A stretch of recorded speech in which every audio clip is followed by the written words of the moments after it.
The prevalent lockdowns have ruptured supply chains. It is also threatening livelihoods. The impact of this virus will be manifold. It's not just the people who've tested positive who will be impacted, but jobs are also being lost.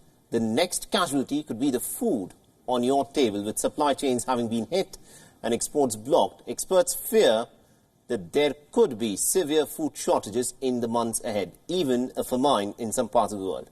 This report tells you more. The coronavirus will be deadly even for those not infected by it. This virus from China is choking the jugular vein of human survival, food. A near universal lockdown has meant that farmers across the world have no way to take their produce out of the farms. Food is not reaching people for consumption. A lot of it is perishable, and left with no choice, many farmers are dumping what they've grown. On the one hand, food is being thrown away. On the other, shelves in grocery stores lie empty. Panic buying is making matters worse. The coronavirus pandemic has snapped global food supply chains, and this is serious. Because food supply chains provide 80% of all food consumed in the world. Lockdowns have led to transport restrictions.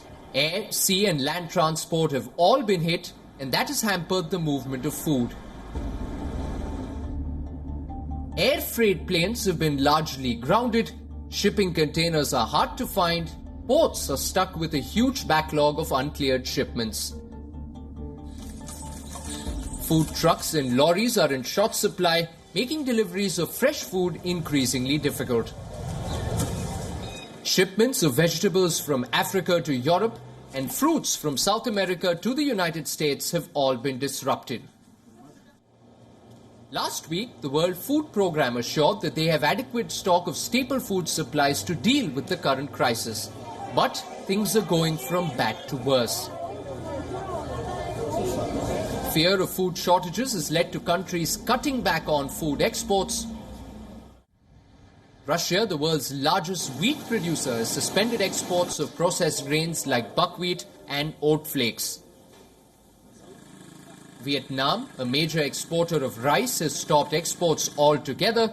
So has India, another major producer of rice. The problem doesn't end there.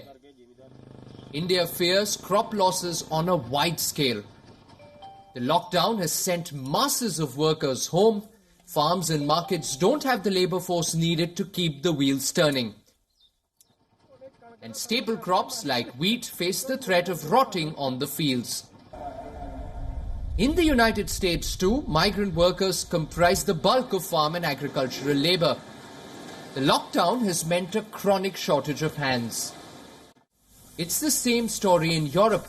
Border closures have cut off the inflow of labourers.